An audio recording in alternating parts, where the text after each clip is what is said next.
Sud Radio, politique sous influence, 11h midi, Guillaume Bigot, Juliette Briens. Merci Jeanne Billard et bonjour à tous et bonjour à vous Juliette. Guillaume.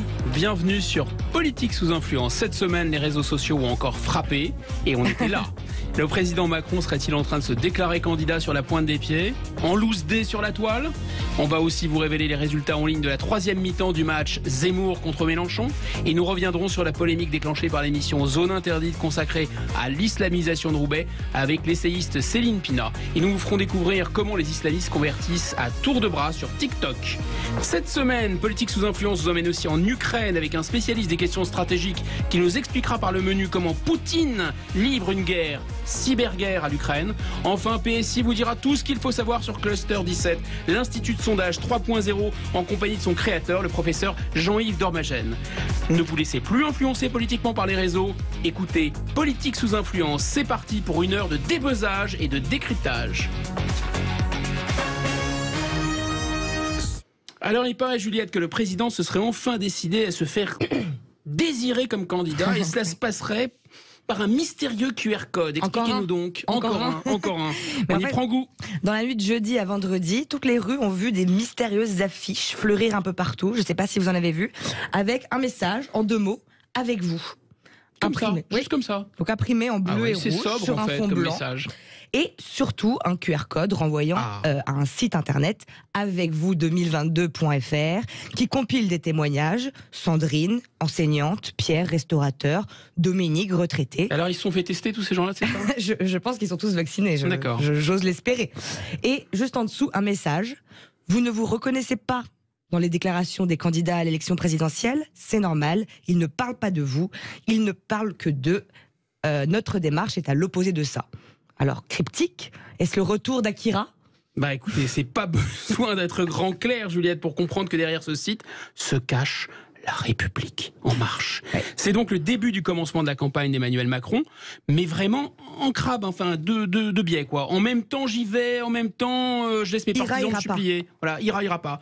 Et puis il y a cette polysémie qu'adore Emmanuel Macron. Emmanuel Macron c'est EM c'est En Marche, mais c'est Emmanuel Macron. Là, avec vous, ça mérite d'être décodé. Avec vous, ça veut dire avec les citoyens, avec vous, avec moi, avec Sandrine, avec Jean-Pierre, etc. Mais avec vous, c'est aussi Sire, nous avons besoin de vous. Mais c'est aussi le vouvoiement respectueux des citoyens humblement sollicités. Le terrain, lui, ne ment pas. Et puis, il y a l'utilisation du QR code qui envoie un message subliminal. C'est le président qui vous protège. Comment cela a pris alors cette vraie fausse campagne sur les réseaux, Juliette ? Et avec devant tant de ruses, devant tant de mystères, on aurait pu s'attendre au hashtag avec vous en tête des tendances Twitter. Je pense que c'était un peu le but. Ah, carrément. Non, c'est pas le cas. C'est surtout sa parodie qui est montée tout en haut. Le hashtag sans moi. Ah oui, c'est un peu raté. Voilà, monté numéro 1 des tendances et resté en majeure partie de la journée. C'était plus de 25 000 tweets en quelques heures. Bon, on pouvait un peu s'y attendre. Et l'occasion, évidemment, pour les internautes s'opposant à la politique du chef de l'État, d'en remettre une belle couche dès le début de la campagne, de la vraie fausse campagne qui n'a pas encore commencé. Oui, donc le vrai faux départ, c'est quand même un vrai raté. Bon, après cette minute de démagogie style pas vu, pas pris, chère Juliette, nous allons voir du côté de la démagogie style, cette fois-ci, grosse caisse avec les 2 bêtes de buzz de la campagne qui se sont affrontés chez Baba alias Hanouna. J'ai nommé Jean-Luc Mélenchon et celui qu'on appelle le Z. Ça fait vraiment penser d'ailleurs à des surnoms de catcheurs. Enfin bon, quand on pensait les réseaux sociaux, quelle a été la stratégie de leurs supporters ? Avant, après, pendant, je ne sais pas. C'était mieux King Kong face à Godzilla. Là, c'était Mélenchon face à Zemmour. Donc le tout arbitré par le nouveau monsieur loyal de la République. J'ai nommé Cyril Hanouna. C'était le round 2 du match du siècle qui avait déjà fait tant couler d'encre il y a quelques mois. À ma gauche, Jean-Luc Mélenchon, à ma droite, Éric Zemmour. Et ceux qui voulaient de la castagne verbale n'ont pas été déçus. Les communistes français. Qu'est-ce qu'ils ont fait, les communistes français, à part libérer le pays ? C'est les Russes qui ont libéré le pays, c'est pas les communistes. Merci Jean-Luc Mélenchon. Merci Éric Zemmour. Vous avez des dizaines de millions de morts sur la conscience. Et vous et votre idéologie ? Alors, s'il vous plaît, regardez ce que dit... Les Français, ça, ils s'en foutent, je vous le dis.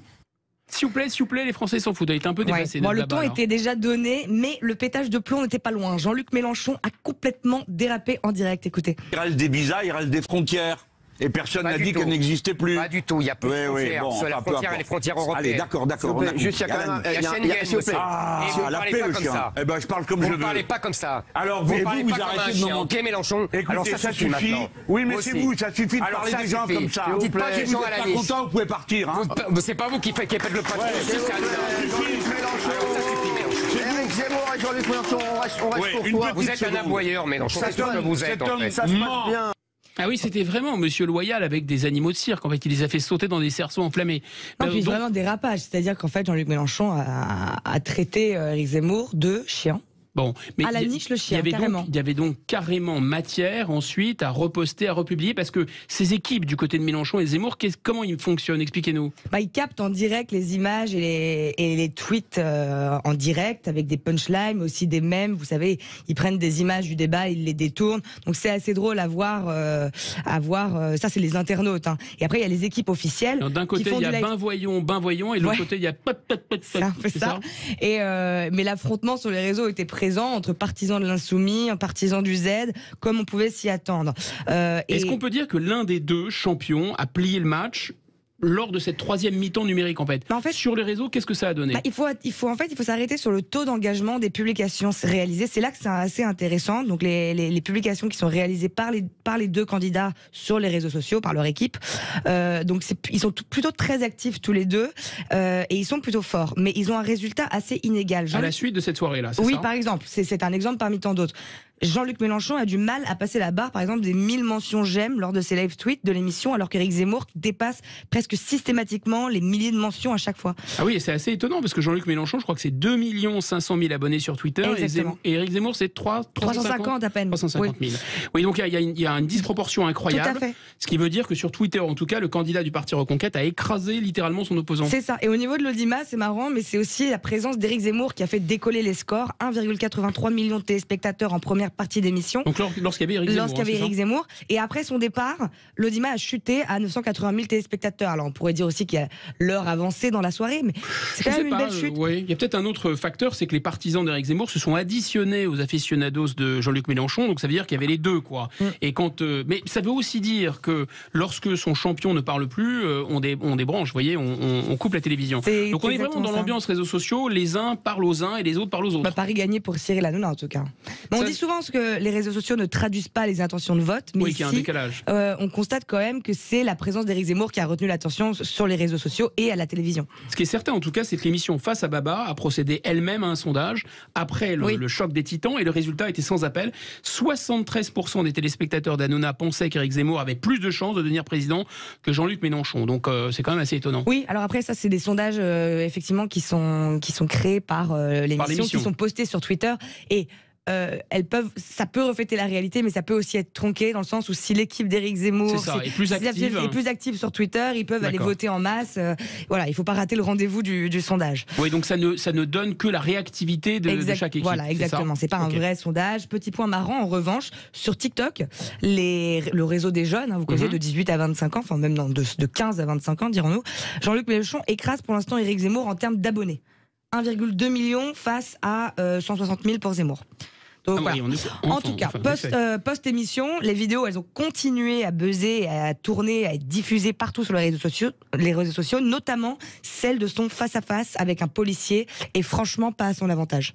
Vous m'impressionnez pas, c'est pas la peine de hurler, vous n'êtes pas sur la voie publique. Présidentielle. C'est ça. Yannick, vous dites que... Vous obéirez comme les autres. Mais j'obéis parce que moi je suis républicain. Exactement. C'est un fonctionnaire qui obéit, tout à fait. Vous ne ferez pas la loi. Oui, monsieur, contrairement. Moi, je ne vais pas laisser dans des unités comme vous avez laissé faire, que vous aviez sous vos ordres, épargner un jeune de 16 ans. On rappelle que depuis le début de l'année 2022, il y a 29 jours, on recense déjà 10 suicides parmi les forces de l'ordre. Vous avez raison de rappeler ce contexte qui est très grave. Rappelez aussi que les fonctionnaires de police, finalement, utilisent leur corps comme un rempart pour nous, le rempart de la République. Je crois qu'il y a 12 000 agressions chaque année, ça fait quasiment une toutes les 30 minutes. Il y a des tonnes de blessés, il y a presque 10 morts en opération. Enfin bref, dans un contexte comme ça, les propos de M. Mélenchon sont extrêmement violents. Et malheureusement pour lui, c'est ce qui est resté de l'émission. Ouais. Alors, l'autre chose qu'on peut noter, c'est quand même que ce que les sociologues appellent le dispositif, c'est-à-dire l'organisation de l'émission elle-même était archi favorable à Jean-Luc Mélenchon. Il était vraiment en majesté d'une certaine façon. D'abord parce que Cyril Hanouna a quand même été, on va dire, assez complaisant, assez sympathique. Il lui a proposé de dîner avec lui après, etc. Il aime tout le monde. Il aime tout le monde, c'est pas faux. Et puis Aymeric Caron, qui est quand même un partisan déclaré, il s'est engagé en faveur de Jean-Luc Mélenchon, a pu l'interroger. Mais c'était sur exactement le même format que lorsque Éric Zemmour a été reçu. Il avait aussi ses partisans qui étaient là. Il y avait Stanislas Rigaud, il y avait plusieurs personnes qui étaient favorables à lui. C'était le format de l'émission. Dont acte. Et il y avait aussi, et peut-être était-ce la même chose d'ailleurs avec Éric Zemmour, parce qu'il était le premier à passer Face à Baba. Il avait une claque aussi, c'est-à-dire qu'il avait des rires préenregistrés derrière. Enfin, on avait vraiment l'impression d'être dans un sitcom. Mais le public était présent. Ça donnait cette impression. Voilà. Mais en fait, dans ce contexte-là, finalement, il s'est caricaturé lui-même, Jean-Luc Mélenchon. C'était quelque chose qui devait lui servir, finalement, le propulser. Et là, il s'est auto-caricaturé. Enfin, après, la République, c'est moi. La République, c'est moi, L'obéissance, c'est moi. C'était un ton très dictatorial. Je pense ça que fait un peu peur. C'était pas une grande réussite. Ça fait un peu peur. Voilà. Bon, donc en fait, on peut considérer effectivement qu'il y a eu, là pour le coup, il a vraiment fondu l'armure, et le Jean-Luc Mélenchon qu'on a découvert est un Jean-Luc Mélenchon qui ne se contrôle pas, qui a une forme d'aigreur, de ressentiment, et puis je pense qu'il est sorti de ses gonds parce qu'à un moment son clientélisme a été un peu mis en évidence, et donc peut-être que ça l'a énervé. En tout cas, restez avec nous, on vous revient avec une histoire d'islamiste sur TikTok, dans le sillage des révélations de Zone Interdite avec Céline Pina. Sud Radio, politique sous influence, 11h midi, Guillaume Bigot, Juliette Brias. Alors, on va vous expliquer comment les islamistes débarquent sur TikTok. Cette semaine, pour commencer, impossible d'ignorer ce reportage de Zone Interdite consacré aux dérives islamistes à Roubaix. Sur les réseaux, des moments forts de l'émission ont été largement relayés, comme ces images de poupées pour enfants vendues sans visage.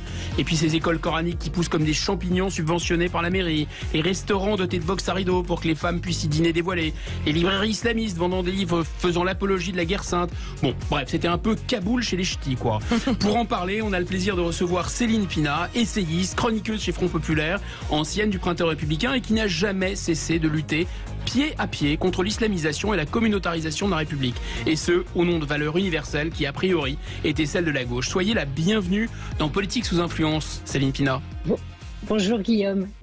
Avant de revenir avec vous sur les menées des islamistes sur la toile et notamment à destination des plus jeunes, Juliette, expliquez-nous comment l'émission de Zone Interdite a été reçue sur les réseaux. Le jour même du reportage, un hashtag s'est propagé comme une traînée de poudre. C'était le boycott Zone Interdite sur lequel certains internautes ont exprimé leur mécontentement. Pour certains d'entre eux, le reportage n'allait être qu'une manipulation d'opinion pour frapper un nouveau coup sur les Français de confession musulmane et remettre toujours sur le tapis les mêmes sujets. Bon, le buzz a évidemment été total. Tous les partis ou presque ont réagi, que ce soit pour dénoncer une manipulation médiatique comme la France Insoumise ou pour dénoncer une islamisation réelle de la société française. La figure principale de ce documentaire, un juriste en droit public, 25 ans, Amin El-Bailly, qui est un habitant de Roubaix, a témoigné de son inquiétude face à un communautarisme basculant progressivement vers l'intégrisme dans la ville la plus pauvre de France. Il est aujourd'hui menacé de mort, il l'a bien expliqué sur BFM TV, et plus tard, c'est le maire de Roubaix, Guillaume Delbarre, qui avait été mis en cause dans le reportage, qui a dit lui aussi porter plainte pour des menaces de mort reçues à la suite du reportage, et donc par l'autre camp. Donc on voit bien que le contexte est extrêmement tendu. Et dans ce contexte-là, vous nous expliquez que des fous d'Allah, Juliette, se contentent pas de confectionner des poupées sans visage pour séduire les enfants. Ils cherchent, enfin si tant est que ça puisse les séduire, ils cherchent à atteindre leur cible juvénile sur la toile. Exactement. Les islamistes débarquent sur TikTok. L'application préférée des jeunes de 15 à 25 ans sont les influenceurs musulmans qui touchent une très large audience en respectant les codes de l'application, c'est-à-dire vidéos ultra courtes, montées, coupées, dynamiques. Ils dédient leur publication à l'enseignement du Coran et ils s'improvisent en soi des prédicateurs en herbe, exactement. Et les vidéos, d'abord, s'adressent aux croyants, mais elles touchent de plus en plus un cercle plus large grâce à la viralité de TikTok où les vidéos des différents comptes en fait s'enchaînent comme ça grâce à l'algorithme. Et dans une enquête du journal La Croix, des jeunes confient vouloir se convertir ou s'être convertis à l'islam après avoir visionné ces contenus. On a même une jeune femme qui nous explique par exemple avoir été séduite par un influenceur musulman charismatique dont le pseudo est Redazer, 1,7 million d'abonnés. Elle le qualifie de captivant. On va écouter des extraits. Les filles, les gars, arrêtez de danser sur les réseaux. Les filles, arrêtez de montrer vos formes. Les gars, arrêtez de montrer votre aura. Arrêtez de faire des playbacks avec de la musique, avec des injures, avec des grossièretés derrière. Et la réponse, elle est simple. Même si c'est juste pour les cadeaux et tu crois pas et tout, tu peux absolument pas fêter Noël. Et par rapport au sapin, est-ce qu'on peut mettre un sapin en décoration? Est-ce que c'est halal? Mettre un sapin chez toi, c'est absolument pas permis. Je parle pas de se tailler la barbe, je parle de la raser avec la lame. La grande majorité des savants, Imam Malik, Imam Ahmed, Imam Abu Hanifa, Imam Shafi'i, ils disent tous que se laisser pousser la barbe, c'est un fard, c'est une obligation. Donc la raser est haram. Voilà, le problème, c'est quand même la radicalité de ces propos. C'est pas. Céline, vous pensez que là, s'attaquer à la jeunesse, c'est vraiment un marqueur de totalitarisme ? En tout cas, c'est le marqueur des frères musulmans ou des salafistes, et ça s'explique très bien. On est, quand vous regardez ou vous lisez ce que peuvent dire ces prédicateurs, on est quand même chez des gens qui ne vous laissent absolument aucune liberté. Autrement dit, ils sont dans l'orthopraxie pure, c'est-à-dire non seulement on va contrôler ce que vous devez penser, mais y compris ce que vous devez faire et comment vous devez agir. On en est quasiment au stade. Il y a certaines personnes qui vont leur poser des questions en leur demandant déjà quel pied je pose le matin quand je sors de mon lit. Ça vous donne une idée des libertés que s'accordent ces gens. Or, pour plonger à ce point-là dans la servitude volontaire, pour consentir à un tel abaissement et à une telle soumission, en général, il faut soit avoir quand même un petit déséquilibre psychologique, soit être complètement immature. Et la jeunesse, mais sur TikTok, il y a quand même beaucoup d'immatures. Oui, c'est ça, ce que vous aviez dit. C'est-à-dire que la jeunesse est la cible première parce qu'on n'est pas fini, on n'est pas formé. Et parce que devant nous, il y a le mur terrible de la liberté. On passe notre temps à expliquer que la liberté, c'est super. C'est pas vrai.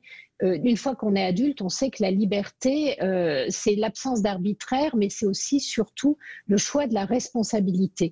Quand vous êtes libre, vous êtes responsable de vos actes. Et ça peut engendrer une culpabilité terrible et une peur terrible.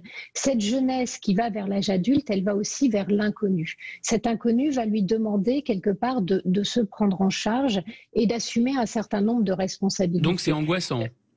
C'est extrêmement angoissant. Oui. Ce qui veut dire que la jeunesse a besoin de cadre finalement. Tout le monde a besoin de cadre. Et d'ailleurs, ce qu'on va leur fournir, c'est un cadre ultra précis et extrêmement limitant. Quand vous allez, par exemple, vers ce Redazer dont on nous a passé l'enregistrement, ce sont des gens qui vous interdisent, on l'a entendu, c'est très clair, il y a ce qui est haram, donc ce qui est licite et autorisé et non, ce qui est illicite, mal, et il y a ce qui est halal, ce qui est bien et ce qui est pur. Donc on va contrôler tous les aspects de votre vie, et ce qu'on va demander à ces jeunes en formation, c'est une logique d'imitation totale. Il n'y a pas de libre arbitre. En fait, ces gens-là sont appelés à la non-existence. Vous devez vous conformer à un modèle, vous mettez les pieds dans les pas du modèle, vous êtes quelqu'un de bien, vous essayez d'exister par vous-même, vous êtes dans le mal. Mais c'est tout de même curieux, ça veut dire que ça marche ce besoin de cadre, ce besoin de radicalité. Est-ce que nous, qu'est-ce qu'on a d'autre qu'est-ce qu'on a à opposer? Quelle idéologie, quelle conviction, quelle certitude on a à opposer? Eh bien justement, tout ce qui fait la démocratie, c'est-à-dire, en fait, la démocratie, c'est avant tout la liberté de penser et d'agir. Nous, ce qu'on a à offrir, c'est la citoyenneté. Et c'est un effort énorme, parce que ça va demander de lutter contre la part d'animal qui est en nous et qui veut tout contrôler. La démocratie, l'idéal démocratique, c'est de tenir compte de l'autre et d'admettre que par la confrontation avec l'autre, par le dialogue, on s'élève spirituellement et intellectuellement et on peut créer un monde commun. Et que dans ce monde commun, on va essayer de se soumettre à une loi commune. Mais d'un autre côté, on a dans notre privé la liberté d'exprimer tous nos particularismes. Cette scission entre domaine privé et domaine public est déjà intellectuellement complexe. L'exigence de liberté de pensée est encore plus complexe. Le fait de considérer l'autre comme un égal et non comme quelqu'un que l'on doit soumettre ou à qui l'on doit se soumettre est aussi quelque chose de complexe. Donc nous, ce qu'on propose, c'est l'intelligence, c'est la responsabilité, c'est la forme la plus élevée de liberté. Et nous, ce qu'on propose, c'est pas le troupeau. Ici, c'est un troupeau qui doit se soumettre à un berger qui lui dit exactement où brouter. Est-ce qu'il y a, en tout cas pour TikTok, est-ce qu'il y a d'autres solutions dans le sens où tout ce qu'on vient d'entendre là est légal? Bon, on n'a pas le droit de mettre de sapin, on n'a pas le droit de se raser la barbe, on n'a pas le droit de... Mais c'est légal, on peut... Comment mettre un terme à cette propagande? Oui, comment mettre un terme à cette propagande? Est-ce qu'il faudrait censurer? Est-ce qu'il doit y avoir une implication des réseaux sociaux eux-mêmes? Eh ben, normalement, en fait, on aurait un lieu idéal pour mettre un terme à cette propagande. C'est censé s'appeler l'école. Je rappelle quand même que l'école est censée avoir une exigence vis-à-vis des enfants qu'elle accueille et est censée quand même développer leur esprit critique et leur donner aussi un héritage qui est intellectuel, un héritage qui est spirituel, un héritage qui est institutionnel. Si l'école ne transmet pas les exigences qui sont contenues dans l'idéal de liberté, qui sont contenues dans l'égalité, rappelons quand même que, par exemple, tous ces gens-là, les Redazers et autrui, ont aucun rapport à l'égalité. Pour eux, l'homme est un animal qui doit être soumis à Dieu et chez l'homme, il y a des hiérarchies. Déjà, l'homme est supérieur à la femme, le musulman est supérieur à tous les autres. Il y a vraiment un refus total de l'égalité. La discrimination est érigée en norme. On est complètement dans une civilité qui est contraire à la nôtre. Donc, en théorie, la transmission des valeurs qu'on devrait faire à l'école, de ces principes et idéaux qui sont universels, devrait aider à combattre cette propagande. Sauf qu'aujourd'hui, l'État, l'école, explique qu'elle est neutre. Ça n'est pas vrai. Si nous acceptons la loi commune, c'est justement parce que l'État n'est pas neutre, parce que nous partageons des principes et des idéaux communs. Cela, il faut les défendre. Merci Céline Pina. Je rappelle votre dernier essai, C'est bien essentiel, sorti il y a quelques mois aux éditions Bouquins, et ça fait partie de cet héritage que vous mettez en exergue. On réalise que les réseaux sociaux sont donc pas toujours les vecteurs de la liberté et de la paix. On va le voir en Ukraine avec le spécialiste stratégique Mériadec Raffray. À tout de suite. Merci beaucoup. Sud Radio, politique sous influence, 11h midi, Guillaume Bigot, Juliette Brias. On va vous parler de guerre, de cyberguerre russo-ukrainienne. Alors comme vous le savez, Juliette, à la frontière ukrainienne, à 2 heures de Paris, les bruits de bottes se font entendre. Oui, mais bien justement, pour une fois, c'est à vous de m'expliquer qu'est-ce qui se passe à la frontière ukrainienne. Bon, c'est bien parce que c'est vous. Hein. Voilà, bon, expliquez-moi tout. Allez, on y va. Bon, peut-être pas tout le premier jour. Mais enfin, depuis le mois de novembre, la Russie a déployé 130 000 hommes le long de la frontière ukrainienne et biélorusse. De leur côté, les États-Unis ont placé 8 500 militaires en état d'alerte afin de renforcer les 40 000 soldats de l'OTAN, les forces de réaction rapide de l'OTAN, tandis que Washington et Londres ont conseillé à leurs ressortissants de quitter l'Ukraine. Alors, l'enjeu, c'est un pays dont le nom en russe, Ukraina, veut dire frontière, et qui est une sorte d'état tampon entre la Fédération de Russie, à l'est, et les pays alliés, on va dire vassaux des États-Unis, dans l'OTAN, à l'ouest. Or, la Russie ne veut pas de troupes américaines chez elle, et refuse catégoriquement que son voisin, que la Russie considère d'ailleurs comme le berceau de sa propre civilisation, il faut dire que la Russie est née à Kiev, adhère à l'OTAN. Problème, la population ukrainienne est divisée en 2 camps, ceux qui se sentent russes, ceux qui ne se sentent pas russes. Et ceux qui ne se sentent pas russes, évidemment, veulent adhérer à l'OTAN pour être protégés des Russes. Problème, une partie de l'Ukraine est déjà occupée par des indépendantistes pro-russes. Problème enfin, l'Ukraine a placé dans sa constitution le principe de l'adhésion à l'OTAN. Et donc il y a blocage. Vladimir Poutine exige, pour retirer ses troupes de la frontière, un engagement écrit des Occidentaux sur le non-élargissement de l'OTAN à l'Ukraine. Voilà, j'espère que vous avez compris. Oui, en fait, il y a quelque chose de non négociable pour les Occidentaux. Mais on voit que personne ne sait ce qui va se passer. Personne n'est capable de prédire si la suite des événements, est-ce qu'ils vont envahir, est-ce qu'ils vont pas envahir. Mais non, ils vont pas envahir. On sait bien que les États-Unis et la Russie sont deux puissances nucléaires, peuvent pas faire la guerre. Il peut peut-être y avoir une guerre entre Ukrainiens nationalistes et Ukrainiens nationalistes pro-russes et nationalistes pro-ukrainiens, mais celle-ci, en fait, a déjà commencé, ce serait pas un scoop. C'est une guerre d'ailleurs qu'on appelle hybride et qui implique, ce qui nous intéresse forcément dans politique sous influence, des moyens numériques. Ouais, la Russie, ils sont habitués aux cyberattaques autrement plus vastes, n'est-ce pas? On avait parlé ici de méthodes... pour déstabiliser les présidentielles. Oui, bien sûr, vous vous rappelez les fake news, les deepfakes, etc. Mais la Russie, quand ils se mettent aux cyberattaques, c'est autre chose. Ah bah ils sont bons. Notamment contre l'Ukraine. Exactement. Et pour répondre, Juliette, nous avons fait appel à l'un des meilleurs spécialistes des questions de défense, le journaliste Mériadec Raffray, qui est officier de réserve. Mériadec Raffray, bonjour. Bonjour Guillaume, bonjour Juliette. Bonjour. Vous appartenez à une race en voie de disparition, celle des reporters de guerre. Et en plus, vous êtes l'un des journalistes les plus respectés dans les cercles du renseignement et de la défense. Et donc, vous avez forcément des tuyaux dont nous avons besoin d'en connaître. Alors, expliquez-nous exactement à quoi jouent les hackers de Poutine contre l'Ukraine. Avec ce panégyrique, il faut que je fasse très attention à la manière dont je vais répondre à cette question. Et vous l'avez dit, Guillaume, je crois que le mot important, c'est le mot hybride. C'est quoi une guerre hybride? C'est une guerre qui permet d'activer des leviers pour faire valoir ses intérêts ou avancer ses pions sans franchir le seuil fatidique de la guerre déclarée. On joue avec la frontière, on joue avec la limite, là. Exactement. Et l'idée, c'est justement de ne jamais dépasser la frontière, la limite, de la tutoyer. Et dans cette guerre hybride, d'ailleurs, les Russes sont passés maîtres. Le patron des armées, Gerasimov, le général Gerasimov, a même publié la doctrine en fait de la guerre de l'information qui appartient de manière totale, intégrée à la stratégie russe. Il dit la guerre de l'information, c'est la guerre irrégulière. C'est justement l'effacement de la limite entre l'état de paix et l'état de guerre.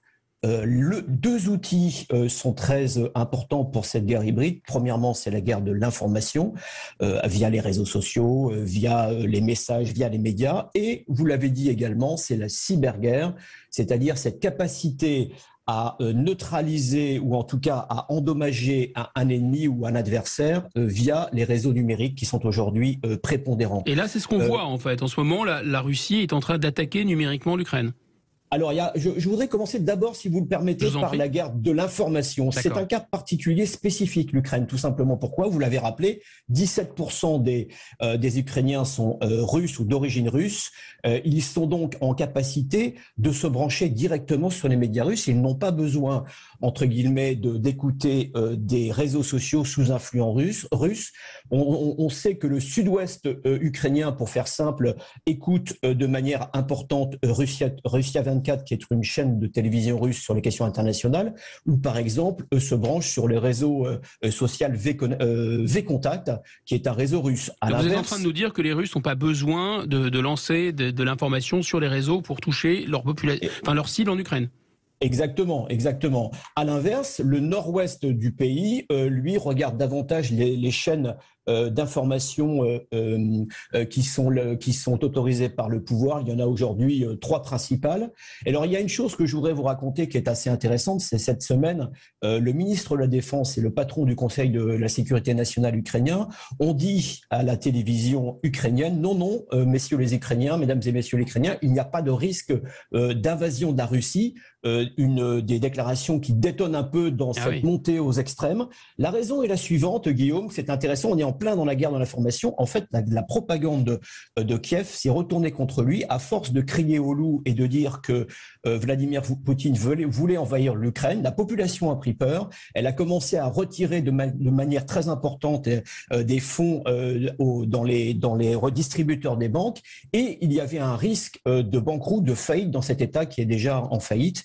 Et donc, le gouvernement a voulu faire marche arrière, c'est-à-dire éviter que l'ensemble des Ukrainiens ne s'affolent. Donc, vous voyez comme quoi cette guerre de l'information peut parfois prendre au piège ses propres auteurs. Alors, vous avez parlé effectivement de la guerre, de la cyberguerre, et là, effectivement, le théâtre ukrainien est très intéressant. Il y a eu une cyberattaque le 15 ou le 16 janvier dernier. On sait aujourd'hui qu'une partie du système... Apparemment. Oui, ça commence, on a eu des piratages de sites et ensuite ces fameux logiciels rançon, n'est-ce pas, qui sont là pour détourner un peu l'attention en fait. Bon, vous n'êtes pas encore à la DG, Juliette. Ah, mais ça m'a intéressé. Allez-y. En fait, si vous voulez, c'est une guerre qui est permanente, qui est quotidienne. Donc, on a des pics dans cette guerre, mais ce qu'il faut retenir aujourd'hui, c'est que le pays, certains pans du pays sont bloqués. On parle notamment une partie des réseaux bancaires, une partie des réseaux énergétiques, une partie des infrastructures, des réseaux également. Donc là, il y a des dégâts quand même. Juliette parlait tout à l'heure du logiciel rançon. Vous pouvez nous expliquer ?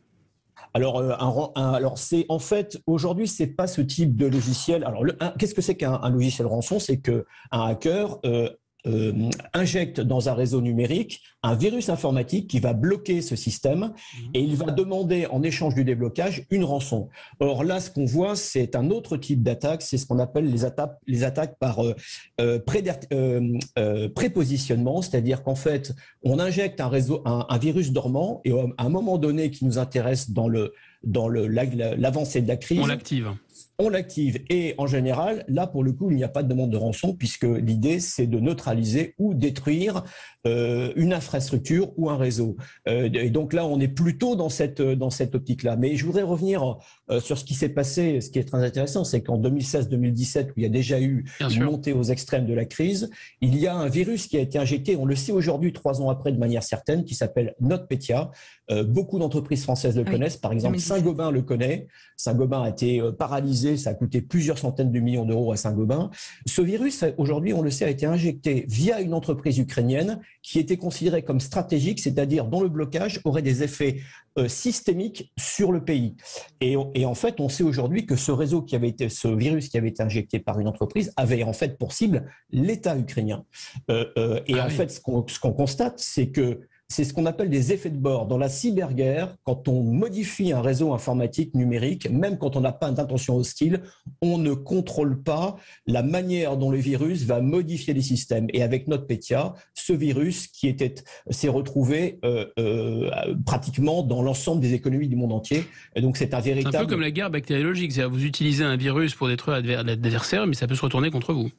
Je dirais que c'est l'inverse de l'arme de la dissuasion nucléaire. Quand on lance une arme nucléaire, on sait quand on la tire, où on la tire, on connaît les effets par avance. Là, quand on lance une bombe numérique, en fait, on sait en cascade, quoi. Voilà, on ne sait pas qui est visé et on ne sait pas jusqu'où les dégâts seront importants. Mais quel est le but premier, par exemple, de NotPetya? C'est de récupérer des données, de faire plier l'Ukraine, manipuler des serveurs.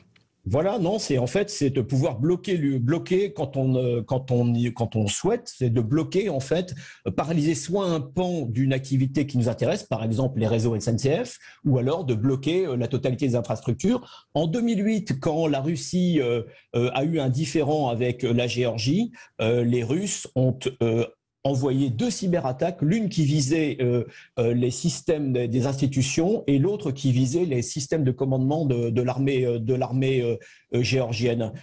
En 2014, quand la Russie a fait son opération sur la Crimée, on a vu à ce moment-là les Ukrainiens et en particulier les forces militaires ukrainiennes ont reçu des centaines de SMS au même moment qui émanaient dont on ne sait pas où. En l'occurrence, on a aujourd'hui une petite idée, et qui envoyaient des messages visant à démoraliser en fait l'armée adverse. Donc on voit que la Russie, et pour des raisons historiques sur lesquelles on pourrait revenir en 2 secondes, est un acteur très en avance sur ce sujet-là. Maintenant, il faut quand même nuancer ce propos.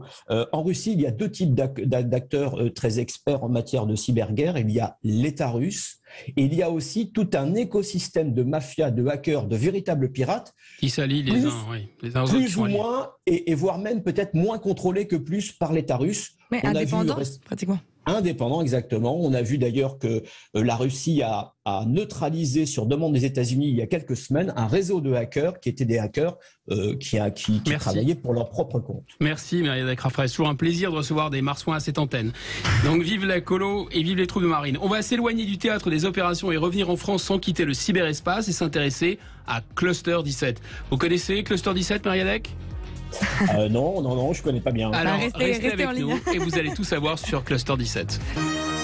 Sud Radio, politique sous influence, 11h midi, Guillaume Bigot, Juliette Brias. Alors, cette semaine, nous allons vous présenter, pour terminer, un institut de sondage d'un nouveau genre, qui fait pas mal parler de lui en ce moment, Cluster 17. Pourquoi Cluster? Pourquoi 17? Un peu de suspense.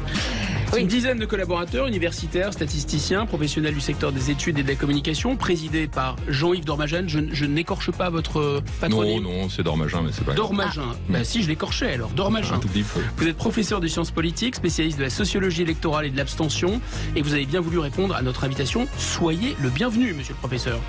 Merci à vous. Et Juliette va nous présenter brièvement votre travail. Elle m'a dit avoir été impressionnée, voire fascinée, séduite, voire fascinée. Je ne connaissais pas, je connais depuis cette semaine. Cluster 17, c'est beaucoup d'années de travail, ça représente beaucoup d'années de travail pour vous.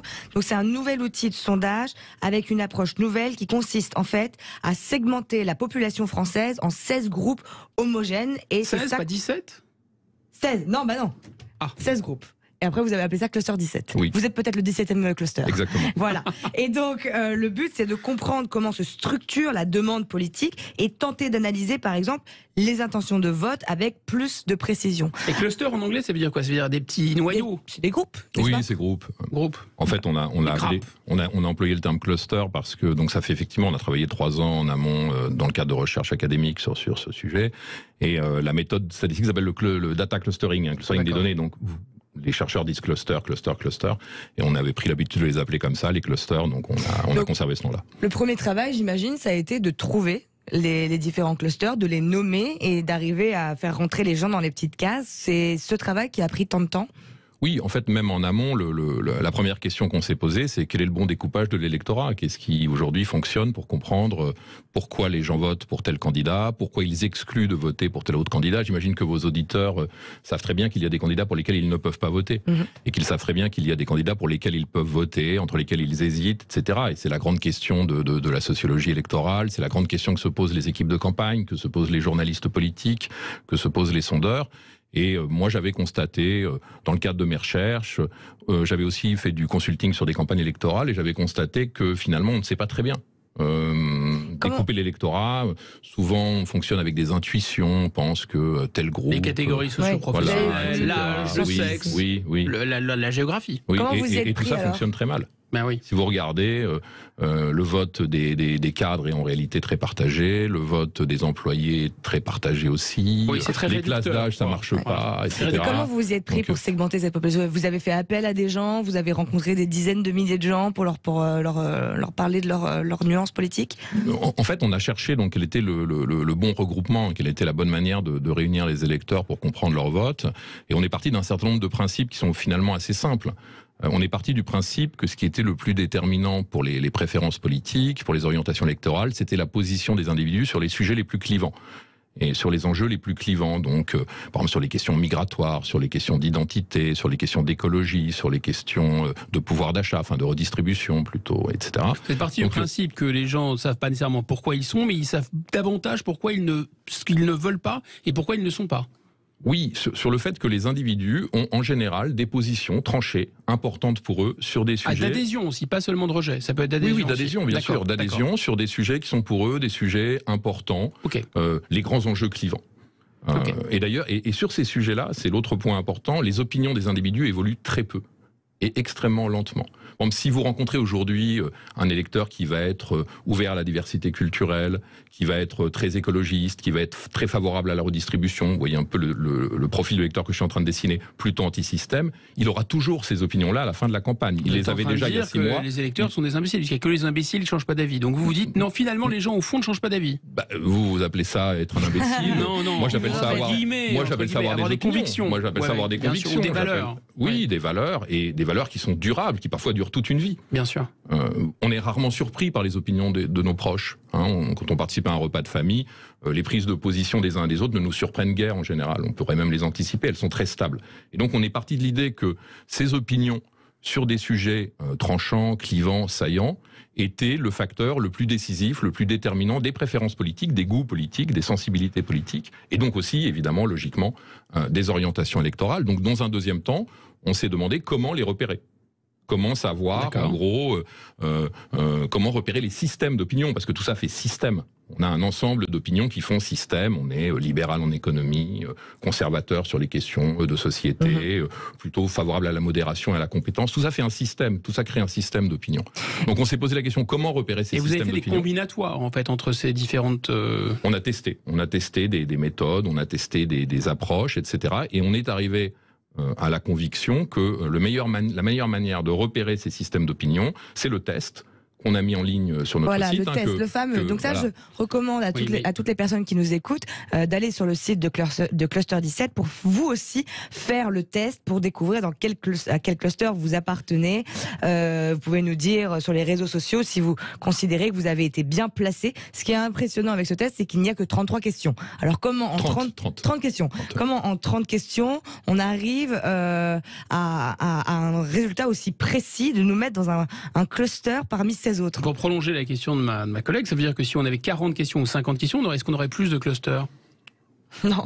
Non, on n'aurait pas forcément plus de clusters. Alors on aurait sans doute encore plus de précision, mais on aurait un problème méthodologique qui est que le test serait trop long, il y aurait trop peu de gens qui le feront. Et il y a un arbitrage à faire. Mais plus vous savez, plus vous avez d'informations sur un individu, plus évidemment vous pouvez plus vous pouvez affiner son positionnement idéologique, sa sensibilité politique, etc. Mais la bonne surprise, enfin on y croyait évidemment au départ, mais la bonne surprise c'est que les résultats, je trouve, marchent très bien. Enfin, moi j'invite J'ai fait le test avec plusieurs personnes autour de moi, ça marche très bien. Voilà, donc je pense, sauf exception, pour l'instant je suis assez conquise. 2 questions. Comment a été reçu votre travail pour les sondagiers plus classiques qu'on connaît en France? Vous êtes les premiers à faire ça en France. Et est-ce que les résultats que vous obtenez globalement, par exemple pour les intentions de vote de 2022, diffèrent beaucoup d'eux? Non, alors sur les intentions de vote, nous on ne prétend absolument pas avoir une singularité. On fait nos échantillons de manière tout à fait classique, selon la méthode des quotas, et on opère la clusterisation dans un deuxième temps. En réalité, tout simplement, on pose à chaque sondage, on pose les 30 questions qui nous permettent donc de réunir les individus dans des grandes familles, dans des grandes sensibilités politiques, mais nos sondages eux-mêmes sont classiques et nos intentions de vote sont finalement, au final, faites de manière tout à fait classique et assez proche d'ailleurs de celle des autres instituts. Il y a un peu de différence, vous l'aurez remarqué, lors de cette campagne électorale, peut-être un peu plus que d'habitude entre les instituts. Et nous sommes assez proches d'Harris Interactive, par exemple. Finalement, vous êtes mis au service des partis, parce que c'est pour eux que c'est très intéressant. Voir de quel cluster ils peuvent aujourd'hui essayer d'aller grappiller. Là, j'ai leur marge de progression, quoi. Il y a quelque chose de très intéressant, parce que j'ai quand même bien regardé le site et je vous conseille à tous. C'est le cluster libéral qui est historiquement acquis aux Républicains, n'est-ce pas, et qui a toujours été Sarkozy. Vous avez publié les résultats de 2007 par cluster, donc on voit bien que c'était massivement pour Fillon, et cette année pas du tout, pas cette année, c'est Emmanuel Macron qui pique ce cluster à Valérie Pécresse, n'est-ce pas? Oui, tout à fait. D'ailleurs, ça permet de comprendre un certain nombre d'évolutions politiques et l'évolution des sondages, etc. Enfin, pour quelqu'un qui voulait être Premier ministre d'Emmanuel Macron, c'est pas si surprenant non plus. Non oui, mais voilà, n'empêche qu'elle n'a pas retenu le cluster libéral. Oui, les libéraux, c'est le cœur historique de la droite et des Républicains. Si on avait fait à l'époque une clusterisation des votants à la primaire de la droite en 2016, des 4 millions et quelques de participants, on aurait eu énormément de votants dans ce cluster. C'est un cluster qui a voté, malgré les affaires, qui a voté à presque 70% pour François Fillon en 2017, donc il lui est resté fidèle, qui était vraiment le noyau dur de la droite des Républicains. Et aujourd'hui, c'est très intéressant de voir que ce cluster est en gros divisé en 3 en réalité. C'est encore plus intéressant que ça, c'est-à-dire que vous avez une partie de ce cluster, en gros des proportions égales, qui sont attirées par Emmanuel Macron et par Valérie Pécresse. Et là, Emmanuel Macron, effectivement, on le voit progresser dans ce segment électoral qui était un segment acquis jusque-là à la droite. Donc, on capte une partie importante, mais aussi une partie va vers Éric Zemmour. Donc, vous avez en réalité dans ce cluster toute la problématique des Républicains qui est à l'œuvre, c'est-à-dire le fait que la candidature républicaine est prise en tenaille aujourd'hui entre l'offre macronienne d'un côté et l'offre d'Éric Zemmour de l'autre, en fait, qui complique beaucoup évidemment la campagne des Républicains. Le destin de la présidentielle, enfin en tout cas le passage du premier au deuxième tour, se joue entre 2-3 clusters qui sont à touche-touche. Là, vous nous avez parlé de ces 2 clusters à touche-touche et des 2 candidats, même des 3, si on ajoute Éric Zemmour, Emmanuel Macron et Valérie Pécresse. Et vous pouvez nous parler des 2 autres clusters ou des 3 autres clusters qui déterminent le passage soit d'Éric Zemmour, soit de Marine Le Pen au deuxième tour? Alors, Éric Zemmour et Marine Le Pen sont dans une concurrence intense. Quand on regarde nos études, leurs électorats sont vraiment des électorats sur lesquels ils sont en concurrence intense. C'est deux des candidats qui sont le plus en concurrence, mais pas tout à fait. Alors aujourd'hui, pas tout à fait sur les mêmes segments. C'est-à-dire que Marine Le Pen, dans notre clusterisation, est très forte dans les 3 groupes qui sont des groupes populaires, anti-système et plutôt de gauche économique. Et dans ces groupes-là, Marine Le Pen est restée très cherche forte. La gauche, mais on la retrouve, quoi, en fait, là. Elle a recréé le Parti communiste, en fait. Tout l'intérêt de la clusterisation, c'est aussi de sortir d'une logique gauche-droite qui, à mon avis, aujourd'hui, n'a plus de sens. C'est plus un obstacle à la compréhension qu'une aide à la compréhension des dynamiques politiques. Marine Le Pen n'est pas une candidature de droite. Quand je vois que c'est le combat des droites, elle n'est pas perçue comme telle par l'électorat. Son électorat est ni gauche ni droite, fondamentalement. Et de gauche et de droite, un peu des deux, mais surtout ni gauche ni droite. Donc, alors qu'Éric Zemmour... Et il y a d'anciens électeurs de gauche qui votent pour elle. Éric Zemmour est très fort sur un cluster comme les identitaires. Ça peut paraître assez logique vu l'offre qu'il incarne. Il est très fort sur ce cluster, qui était historiquement plutôt un cluster de la coalition de droite, mais qui était depuis quelques années en tension entre le Front National, devenu Rassemblement National, et la droite traditionnelle. Écartelé, quoi. Il était écartelé. Et finalement, comme par hasard, l'intuition d'Éric Zemmour est assez juste, finalement, d'un point de vue tactique. Oui, tout à fait. C'est-à-dire qu'il est aujourd'hui, on va dire, le mieux-disant, le plus proche d'un électorat de droite radicale, qui n'allait pas jusqu'à voter pour Marine Le Pen, ou en tous les cas qui le faisait avec un certain nombre de réticences. Et pour cet électorat, aujourd'hui, effectivement, Éric Zemmour est sans doute le meilleur candidat. Si vous voulez, les identitaires l'ont rêvé, en quelque sorte, pour paraphraser une publicité célèbre, et Éric Zemmour l'a fait. Ce qui est fascinant dans ce que vous nous expliquez, c'est que finalement, les convictions de la population changent relativement peu. Oui. Et c'est la métampsychose, la métamorphose de l'offre politique. C'est ça. C'est les politiciens qui changent, c'est pas l'opinion. C'est un peu, vous savez, Edgar Faure disait, c'est pas moi qui change, c'est le vent qui tourne. Mais là, c'est pareil. Finalement, c'est les politiciens qui changent. Oui, c'est l'offre politique qui se modifie en permanence. Alors que la demande politique, la demande électorale est stable. C'est des plaques tectoniques, ça bouge, mais très très très doucement. Parce que, mais on le sait, enfin, si on se l'applique à soi-même, on sait bien qu'on ne change pas d'opinion tous les matins. Mais dans chaque on sait bien qu'on a des convictions sur... vous changez d'opinion tous les matins. Non, mais j'ai la faiblesse de croire, comme Kant, qu'il y a des conversions radicales, qu'il y a des moments, vous voyez, on peut vraiment changer. Mais peut-être que c'est une erreur. Non, mais c'est la tectonique des plaques. Vous pouvez avoir effectivement un moment de terrain. Oui, il y a un moment où il peut y avoir des chocs, et puis il peut y avoir des moments politiques ou des moments où la société traverse des crises très fortes qui amènent à des transformations d'opinion. Mais globalement, les opinions sont très stables. Monsieur le professeur, merci infiniment. Allez, tous sur Cluster 17, c'est passionnant. Et maintenant, on va parler auto avec Laurence Perrault et Jean-Luc Moreau. Et cette semaine, que peut-il se passer si quelqu'un, avec l'électronique, peut prendre le contrôle de votre véhicule? Quelles conséquences, quelles causes, quels effets? Laurence Perrault, Jean-Luc Moreau, on parle auto, c'est tout de suite.